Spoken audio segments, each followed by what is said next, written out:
Hello, everybody, and welcome to the Daily Objective, brought to you by the Ayn Rand Center UK, where we apply the practical philosophy of objectivism to everything. To me, today I have a super awesome guest, whether he thinks so or not. The Lord Emperor himself, Razi Ginsburg, will be joining me to apply the philosophy of objectivism to one of the Republican candidates, Vivek Ramaswamy. Hopefully, many of you have heard of them. If you haven't heard of him, you probably know a little bit more about him from the debates. There's lots of mixed reviews about that debate and his performance on it. I projected that he would actually rise higher on the debates, and the more he gets to interact with the establishment candidates, the more interesting he will become to the Republican base. I think he's balancing some fine lines. That could be I think be a bad character trait, but very interesting politically. We're going to have a lot to talk about because I'm sure we're going to find some agreement and some disagreement. We're objectivists, so we don't agree on everything. We're not cookie cutter, monolithic thinkers. We have our own minds, and we process information through our own minds. So you're going to get different spins on this Vivek Ramaswamy thing. But Razi, before we start off, I want to talk about Stage and Fold. This is the first staging company to use cardboard to stage homes and apartments. Now, their product provides the most unique, efficient, and affordable way to stage an apartment. They provide high quality, beautifully designed, and very light folding furniture made out of recycled dense cardboard, which is very easy to assemble. They've worked with interior designers as well as top product designers to create a perfect combination of style and efficiency. So now you can have your property staged within 48 hours, hassle-free, and at a very low cost. So check the link in the description. They are currently offering the first 14 days of staging completely free of charge, no commitment, no hassle, with www.stageandfold.com. Check it out, folks. Sounds super interesting to me. Razi. Yeah, Mark, I just want to say, we talk about, we talk about promoting objectivism, changing the culture, and the different ways to change the culture, and of course the importance, which is 100% true, of having intellectuals, having more intellectuals, having influencers in the culture doing what we do here. I don't think there's enough focus on the importance of business people and people actually creating products and services out there that are unique. And it's not only the fact that as a business owner, you can sponsor episodes of the Daily Objective, because you can do that even if you don't own a business. But there is something out there that when somebody is successful, whatever people's philosophical framework is, I think if people want to see success and want to see people they can look up to, and it's always inspiring to see innovation. And I'm always happy when it's objectivists who innovate. So well done to Dave Goodman for that. And look up what he does. It's very interesting. But another objectivist who innovates is Alex Epstein. So my favorite thing about anything in the current Republican race is the fact that Alex Epstein's name is dropped. I've heard it dropped twice by Vivek, but I've only seen like maybe 5 interviews where he talks about environmentalism and climate change. So yeah, I mean, I want to start off with something positive. I don't know if I'll have much more positive to say about him. Well, so I got to say that Alex Epstein is probably the most influential objectivist out there today, even more than Yaron Brook, whom I admire very much. I love his content. It's an island of sanity for me in the sea of chaos. But Alex Epstein has influenced the energy conversation in a way that nobody else has. And to see his name brought up in editorials from newspapers ranging from the New York Post to the Washington Post to the New York Times, he's everywhere. And his language is starting to be adopted by people because it makes sense. So it's great to see just how an objectivist philosophy applied to one sector of our world, which is going crazy right now, can change it for the better. So speaking of Vivek Ramaswamy, talking about Alex Epstein, that's probably one of the things I do like about him. Let's talk about the negatives before the positives. Maybe the positives are very slim for you. I think they're slim for Yaron as well. More positives? I thought we went through all of them. I'm sorry. Oh, did we? That's it. Well, No, I'm exaggerating. Okay. since maybe okay, since the negatives are going to take up probably the preponderance of this conversation, let's talk about the negatives first, and maybe end on a positive note, if there is such a thing for any of the Republican candidates, because I despise them all. But let's get to the negatives first. What do you hate about Vivek Ramaswamy, and why? I mean, the first thing, obviously, that just because this is something he keeps saying, is his admiration of Trump is a massive red flag, and he wants Trump to be his most trusted advisor and mentor when he's in the White House. I mean, you know, people. This is actually going into one of the kind of positives, but when people criticize him, like Pence is calling him a rookie, and I'm thinking, yeah, he's a rookie because he was out there like creating actual value and becoming a billionaire when Pence was a lifelong politician. So that's a plus in my book. But yeah, Incidentally, I think that's a plus in a lot of people's books. To say he's a rookie means he's outside the establishment, and what people are looking for now is someone outside of the establishment. And I'm sorry, it's a total rookie move on the part of Pence to pull that card. He's got to have his finger on the pulse to some degree of the electorate, and to know how disillusioned they are. That's just a rookie move on his part. And it says something about where the Republican Party has gone, because they used to, admire people who actually made it in the real world. I would expect this from the Democrats. I mean, I expect it from the Republicans nowadays, but I want the Republican Party to be a party where this actually sounds like something you wouldn't expect to hear. Now, on the point of him appointing Trump as an advisor, yeah, whatever you run, you need advisors. You shouldn't, micromanage everything. And so it scares me to think that this guy is gonna. Okay, can I push back on this? Yeah. Okay, because I find it unprincipled, of course, in a lot of ways, but I also find it a bit of four-dimensional chess, and that he's playing on a very different level than everybody else on that stage. Number one, he criticized Trump years ago. Intensely criticized Trump. This is what makes the turnabout now seem very hypocritical. People should probably call him on it, ask why the sea change. I think it's for a very practical political reason. Those people on the stage are terrified to alienate Trump, right? And they show it. They show their terror of alienating him, while at the same time attempting to be principled and claim the moral high ground.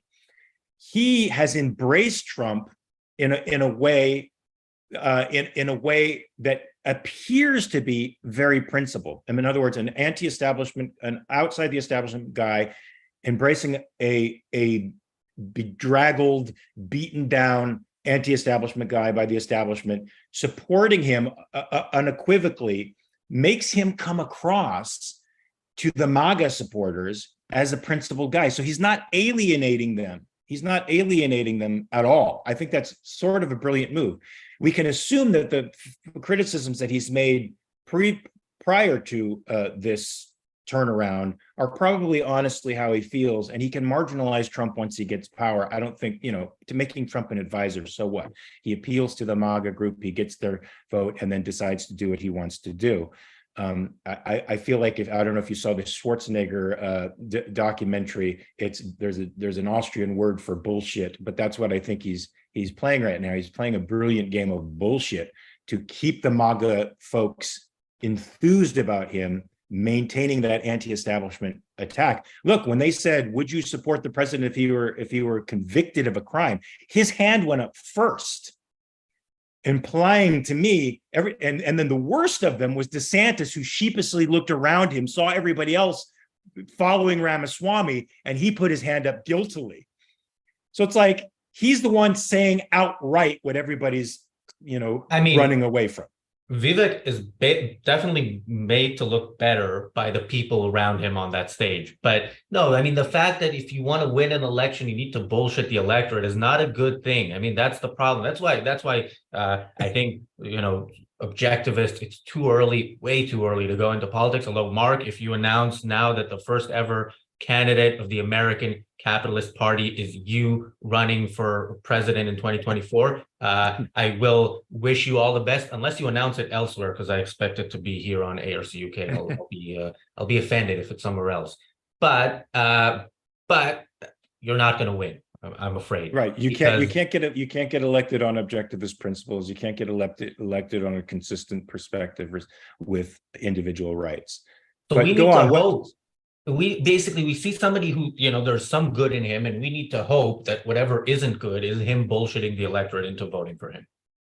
That's possible. That's possible. Now, so you don't like his embrace of Trump. I don't either, but I find it a pragmatic, bad word in objectivism, use of the MAGA electorate to propel him up closer to the possibility of directly debating Trump, which would be very interesting given the fact that he's embraced him so intensely, as opposed to Chris Christie or Pence, who's or anybody else really on that stage who's trying to run from him. What other things do you find unappealing about Vivek?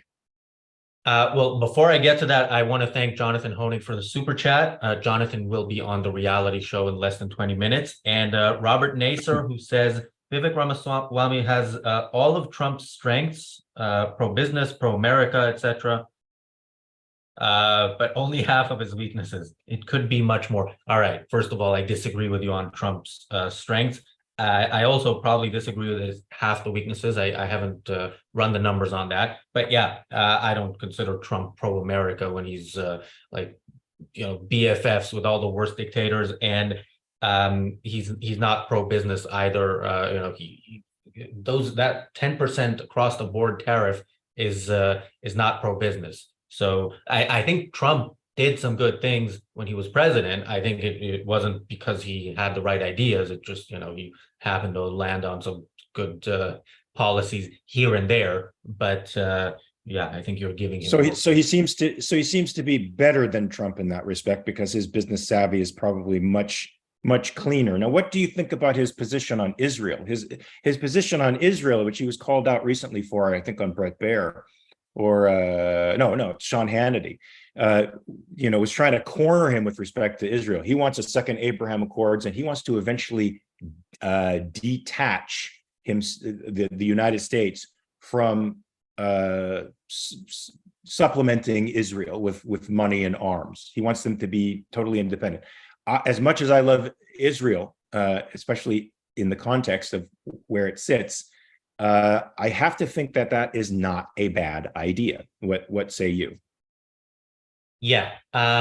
So first of all, I didn't support the first Abraham Accords. I wouldn't support the second ones, even without knowing what's going to be in them. I think because of their alliance with the Arabs, and you think that that's a dirty alliance that's going to come back to bite Israel in the ass. I don't think Western countries should engage with dictatorships, period. I mean, I think we should consider them to be evil regimes and not legitimate any more than we said this before. Like, any more than a gang that takes over an area is not the official government of that area. In terms of detaching, it would be great if Israel was self-sufficient. There was something that actually came up this past Saturday on the Ayn Rand Center UK Philosophy Forum, available for all members, platinum and above, which was from this debate. Nikki Haley said to him something like, Israel doesn't need America, America needs Israel, which is, and I was saying in the forum, Nikki Haley is the person I would trust most when it comes to the policy on Israel. But this is such a, it shows you how, politicians, get things wrong, even when they're getting something right, because, the support for Israel should be because it's in America's national interest. America doesn't need Israel. America needs to know that it's right when it engages with its enemies, and stop either seeing them as friends or picking between different tribes, different levels of evil, and seeing who is who's going to be our evil partner as opposed to the other evil. Yeah, incidentally, it's this kind of pragmatism that has led lots of people to feel very cynically about the United States. They can claim with a certain amount of legitimacy that the United States is one of the biggest terrorist organizations in the world because they ally themselves with dictators murderous dictators and allow some of these things. In fact, in some respects, promote some of these, conflagrations to happen. If they had not done that, if they stuck to their principles, then we wouldn't be in the situation that we're in. But there is a point there on foreign policy, which is, I think, probably Vivek's worst position on anything, which is his I'm going to call it support for Russia. I know this is not the way he would put it, but in effect, if his policies are followed, it would be America throwing Ukraine under the bus. And the reason for that shows that he doesn't approach foreign policy in a principled way, because he wants strength against China in the form of, detaching Russia from China and having Russia as our ally. This is exactly the kind of problems that, that America has created for itself and others around the world by not being principled, by siding with bad guys where they think somebody else is worse. So no, America, let's not forget that Reagan committed arms to the Mujahideen because he felt the religious people of the world had to unite against the atheistic Soviet Union. And now we have Vivek putting us in a similar Cold War situation, where now that Russia has turned into Orthodox Christian traditional nationalism, which appeals now to the right wing, to the nationalist right wing, let's absorb that and ally ourselves with them against the new threat, which everybody says is communist China, which I hear so many conflicting reports about. I mean, they have a debt that's something like twice their GDP. Their monetary system is about to collapse. They're suffering from a massive demographic collapse. They're on the verge of dying, and yet everybody's trying to simultaneously claim that they are the thing that we have to worry about most in the 21st century. Both can't be true simultaneously. Yeah. I think America overestimates its enemy's strengths and underestimates its weakness. Although by underestimating your weakness, you are kind of, making it a self-fulfilling prophecy over time.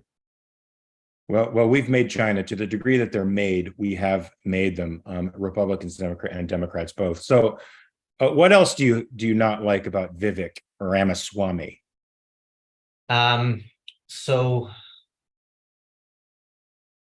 Yeah, I'm blanking out on his specific policies. I should have. You don't like his foreign policy. Really you don't like the fact that he embraces Trump. You find that quite frightening because you don't see anybody else on the podium doing that. You think you think he's more capitalistic than Trump and could be beneficial to the economy. Is there anything in his particular policies with respect to the way he would approach economy that rankles you? I'm not sure I know enough to comment about that. I do actually, back to the one thing I really like about him, which is the dropping Alex Epstein's name all the time, is the fact that when he talks about energy, it's not just that he drops Alex Epstein's name, it's that everything he says sounds like he's reading out of the moral case for fossil fuels or fossil future. So that is a positive. But actually in that, he keeps saying that the climate agenda is a hoax, and he uses the word hoax. And then when he explains it, he says, yes, climate change is real and so on. So I think the word hoax is problematic there. I get that he's trying to get attention or get certain people in the Republican. But he's not saying climate change is a hoax. He's saying the climate change agenda is a hoax. And all people here, I noticed that they booed him when he said that in the election. It's one of the few parts of the debate. It's one of the few parts of the debate that I saw, and it's as if everybody blanked out that he said agenda. And he's right. The climate change agenda is a hoax. Its purpose is to reset capitalism, to take it over and reset it. And they've got some pretty dark ideas. They're perfectly fine with returning us to a hunter-gatherer society. They're perfectly fine with billions of people perishing because I think people are parasites on the earth. In this respect, since this issue, climate change, and the agenda driving climate change is probably the number one issue in the United States. It's certainly up there with the United Nations. They're trying to promote it around the world, doing it by political fiat. Do you think that the fact that he takes our side, meaning more fossil fuels, energy independence, nuclear energy, freeing up the economy with respect to energy, does that make him more electable than anybody else on that stage? I don't know. I don't know. I don't know how Americans think about this. But again, like you said, people were blanking out on as soon as he said the word hoax. That's the problem. I don't think he has said a single word in anything that I saw of his on climate change and on energy that I disagreed with, which is his use of the word hoax, shocking. though, when it's so politically incorrect, when he knows it's going to rile some people up, I think is pretty strong. Now, you may think it's just for clickbait, it's just for attention, but everybody else there is too timid. They're too timid because they don't want to be labeled as climate change deniers, which people will automatically pop to if you say the agenda is a hoax, which is an entirely different thing. Yeah, so that yeah, makes him that makes him seem like the only guy up there standing for principle. But he is the only guy out there standing for principles when it comes to this issue. So, and if people, if he loses people on the word hoax, which he will, and he did in the debate, and then everything else is lost. Like, look, the people will be shocked by the fact that he says we need to use more fossil fuels. That's shocking enough. It's not a word that makes people go crazy. It's an explanation of something that needs to be done, and he explains why, because clearly he's read Alex Epstein. But yeah, I would really hope that he sticks to the ideas on that and stop using that word, even if he's talking about the agenda and he's not that way off. It's a problematic word. Also. Yeah, but doesn't when you can't use a word like that, aren't you in some respect compromising the truth for their agenda? Because it is a hoax. It is a gigantic hoax. So it's I don't fake. think I think when you're communicating ideas, you need to think about who you're communicating them to. I mean, you earlier said that he's, the whole Trump thing is him bullshitting Trump people into voting for him. So with something like this, I don't know. Okay, yeah, it's bullshitting, but I also think he's playing on a sentiment that's real that I think objectivists don't take as seriously, right? We knock Republicans a lot and we knock their conspiracy theories. We sort of make fun of them. We sort of fall into that left's thing of, the right is sort of mouth breathers. They're anti-academic, anti-intelligence, anti-yada yada, which they indeed are. But it's not like they don't have a reason to be conspiratorial. Right? It's not like the media hasn't aligned themselves almost entirely behind the left's agenda and vilifies everything they do. It's not like there isn't a two-tier justice system. I mean, it's almost a perceptual reality for anybody. If you have eyes and ears, you can tell that the Department of Justice is doing one thing to Trump and another thing to any Democrat who's committing a crime. And that, unfortunately, creates the monster that we're seeing. Trump is able to qualify himself as a martyr, an anti-establishment, outside the swamp martyr. And I think it's like Obi-Wan Kenobi. When he dies, he becomes stronger. It's like that. He will become stronger as a result of these assaults against him because people perceive them as a political persecution. What say you? Yeah, people have no legitimate reason to believe in conspiracy theories. I mean, the fact that people see bad things happening and bad things being done, and the parts of the media aligning with the left, just as Fox News admitted they were lying for Trump. The same happens on the right. That's a reason that there you have facts, and you have facts that are a reason to reject those specific people and organizations. Is the world that rebuild what the truth is? Is the World Economic Forum a conspiracy? I don't think so. I don't know enough to comment. Okay, but before Klaus Schwab came out and said, you're going to own no property in the future and like it. Before that, when they were underground meeting with all the great corporate leaders and statesmen of the world, not great, I say that in quotes, were they a conspiracy? Since they were all aligning, this environmental social governance, is that a conspiracy?